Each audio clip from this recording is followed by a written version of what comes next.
ಸ್ವಾತಿ ಸುದ್ದಿವಾಹಿನಿ ವಿಶೇಷ ವರದಿ ಪ್ರತ್ಯೇಕ ಧಾರವಾಡ ಮಹಾನಗರ ಪಾಲಿಕೆ ಹೋರಾಟ 14ನೇ ದಿನ.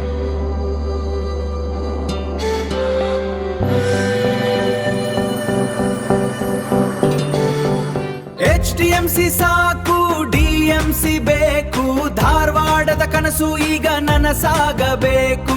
ಸುಂದರ ನಗರ, ಸುಸಜ್ಜಿತ ನಗರ, ಅಭಿವೃದ್ಧಿಯ ದಾರಿಗೆ ಧಾರವಾಡ ಸಾಗಬೇಕು. ಧಾರವಾಡಿಗರ ಧ್ವನಿ ಇದು, ಜನರ ಹಕ್ಕಿನ ಕೂಗು ಇದು. ಪ್ರತ್ಯೇಕ ಮಹಾನಗರ ಪಾಲಿಕೆ ನಮ್ಮ ಬೇಡಿಕೆ, ಹೊಸ ಬೆಳಕಿಗೆ ನಗರ ನಡಬೇಕು. ಪ್ರತ್ಯೇಕ ಧಾರವಾಡ ಮಹಾನಗರ ಪಾಲಿಕೆಯ ಬೇಡಿಕೆಯನ್ನು ಮುಂದಿಟ್ಟುಕೊಂಡು ನಡೆಯುತ್ತಿರುವ ಹೋರಾಟ ಇಂದು 14ನೇ ದಿನಕ್ಕೆ ಕಾಲಿಟ್ಟಿದೆ. ನಗರದ ವಿವಿಧ ಸಂಘಟನೆಗಳು, ಸಮಾಜದ ಮುಖಂಡರು ಹಾಗೂ ಹೂಗಾರ್ ಸಮಾಜದ ಪ್ರಮುಖರು ಇಂದು ಹೋರಾಟ ಸ್ಥಳಕ್ಕೆ ಆಗಮಿಸಿ ತಮ್ಮ ಬೆಂಬಲವನ್ನು ವ್ಯಕ್ತಪಡಿಸಿದರು.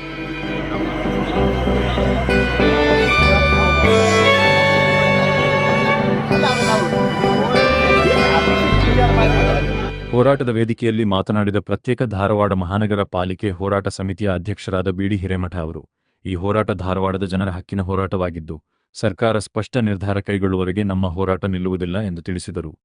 ಜೊತೆಗೆ ಮುಂದಿನ ದಿನಗಳಲ್ಲಿ ಹೋರಾಟವನ್ನು ಇನ್ನಷ್ಟು ತೀವ್ರಗೊಳಿಸುವ ರೂಪರೇಷೆಗಳ ಕುರಿತು ವಿವರಿಸಿದರು. ಪ್ರತಿಪಾದನಾ ಸತ್ಯಾಗ್ರಹ ದಿನದಿಂದ ದಿನಕ್ಕೆ ಜನ ಆಂದೋಲನವಾಗಿ ಪರಿವರ್ತನೆ ಆಗ್ತದೆ. 11ನೇ ವಾರ್ಡಿನ ಧಾರವಾಡದ 11ನೇ ವಾರ್ಡಿನ ಹಿರಿಯ ಜೀವಿಗಳು ಅಷ್ಟೇ ಅಲ್ಲ, ಕಾರ್ಮಿಕರಾಗಿ ದುಡಿದು ಕಂಕಣಬದ್ಧವಾಗಿ ಅವರ ಏಳಿಗೆಗಾಗಿ ದುಡಿದ ನನ್ನ ಆತ್ಮೀಯ ಹಿರಿಯ ಕಟ್ಟಿಯವರು ಸಹ ಅವರ ಸಂಘಟನೆಗಳೊಂದಿಗೆ ಬಂದು ಇದಕ್ಕೆ ಅವರೂ ಸಹ ಪಾಲ್ಗೊಂಡಿದ್ದಾರೆ. ಅಷ್ಟೇ ಅಲ್ಲ, ಇದರ ಪ್ರಾರಂಭಿಕವಾಗಿ ಈ ಹೋರಾಟ ಪ್ರಾರಂಭ ಆಗಿದ್ದು ಅವರು ಮತ್ತು ಅನೇಕರಿಂದ. ಅಷ್ಟೇ ಅಲ್ಲ, ಇಲ್ಲಿಯ ಜಿಲ್ಲೆಯ ಹೂಗಾರ್ ಸಮಾಜದವರು ಸಹ ಬಂದು ಇದು ಆಗಲೇಬೇಕು, ಆಗಲೇ ಇಲ್ಲದೆ ಇದ್ದರೆ ನಾವು ಹೋರಾಟವನ್ನು ಉಲ್ಬಣಗೊಳಿಸ್ತೇವೆ ಅಂದರೆ ಇದರ ಕಾರಣಕ್ಕಾಗಿ ರಾಜ್ಯ ಸರ್ಕಾರದವರು, ನಾನು ಎಲ್ಲ ಹೋರಾಟಗಾರರಿಗೆ ಸತ್ಯಾಗ್ರಹಿಗಳ ಪರವಾಗಿ ವಿನಂತಿಯನ್ನು ಸರ್ಕಾರಕ್ಕೆ ಮಾಡಿಕೊಡ್ತಿದ್ದಾನೆ. ಮುಖ್ಯಮಂತ್ರಿಗಳು ಕೂಡಲೇ ಈ ಕಡತ ಏನೋ ಗೌರವಾನ್ವಿತ ರಾಜ್ಯಪಾಲರಿಂದ ಬಂದಿದೆ, ಅದನ್ನು ಪರಿಪೂರ್ಣವಾಗಿ ಕೂಡಲೇ ನಿರ್ಧಾರವನ್ನು ತೆಗೆದುಕೊಂಡು ನಮಗೆ ಧಾರವಾಡಕ್ಕೆ ಪ್ರತ್ಯೇಕ ಮಹಾನಗರ ಪಾಲಿಕೆ ಆದೇಶವನ್ನು ಹೊರಡಿಸಬೇಕು ಅಂತ ಹೇಳಿ ವಿನಂತಿಯನ್ನು ಮಾಡ್ಕೊಳ್ತೀವಿ. ಇದೇ ಸಂದರ್ಭದಲ್ಲಿ ಮಹಾನಗರ ಪಾಲಿಕೆ ಸದಸ್ಯರಾದ ಕವಿತಾ ಕಬ್ಬೇರ್ ಅವರು ಮಾತನಾಡಿ, ಕಳೆದ 14 ದಿನಗಳಿಂದ ಹೋರಾಟದಲ್ಲಿ ಭಾಗವಹಿಸಿದ ಜನರ ಬೆಂಬಲ ಹಾಗೂ ನಡೆದ ಬೆಳವಣಿಗೆಗಳ ಕುರಿತು ಮಾಹಿತಿ ನೀಡಿದರು. ಧಾರವಾಡದ ಅಭಿವೃದ್ಧಿಗಾಗಿ ಪ್ರತ್ಯೇಕ ಮಹಾನಗರ ಪಾಲಿಕೆ ಅಗತ್ಯವಿದೆ ಎಂದು ಅವರು ಅಭಿಪ್ರಾಯಪಟ್ಟರು. 14ನೇ ದಿನ ಆದರೂ ಅದೇ ಉತ್ಸುಕತೆ, ಅದೇ ಎನರ್ಜಿ ಎಲ್ಲದರಾಗೂ ಐತಿ.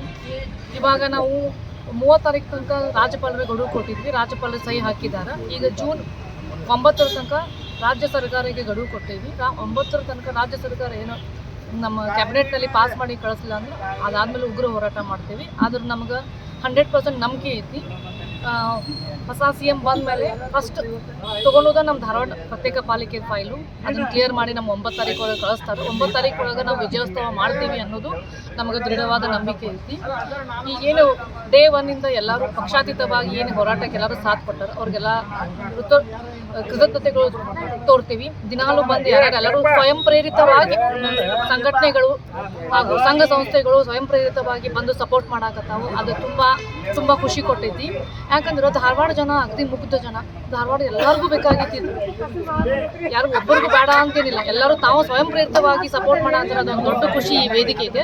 ಈ ವೇದಿಕೆಯಲ್ಲಿ ಇದ್ದವ್ರಿಗೆ ಎಲ್ಲರಿಗೂ ಡೇ 1 ಅವ್ರಿಗೆಲ್ಲರಿಗೂ ಪೂರ್ವ ವಂದನೆಗಳು. ನಾವು ಯಾವತ್ತೂ ಧಾರವಾಡ ಜನತೆ ಯಾವತ್ತೂ ಈ ವೇದಿಕೆ ಜೊತೆ ಇರ್ತೇವೆ.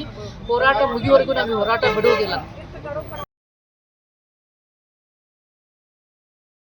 ಒಟ್ಟಾರೆಯಾಗಿ ಪ್ರತ್ಯೇಕ ಧಾರವಾಡ ಮಹಾನಗರ ಪಾಲಿಕೆ ಆಗುವವರೆಗೆ ಹೋರಾಟ ನಿರಂತರವಾಗಿ ಮುಂದುವರಿಯಲಿದೆ ಎಂದು ಹೋರಾಟಗಾರರು ಘೋಷಿಸಿದರು. ಕ್ಯಾಮೆರಾ ಮತ್ತು ವಿಶೇಷ ವರದಿಗಾರರಾದ ಬಾಬಾಜಾನ್ ದರೂರ್ ಅವರೊಂದಿಗೆ ಸ್ವಾತಿ ಸುದ್ದಿವಾಹಿನಿ, ಧಾರವಾಡ.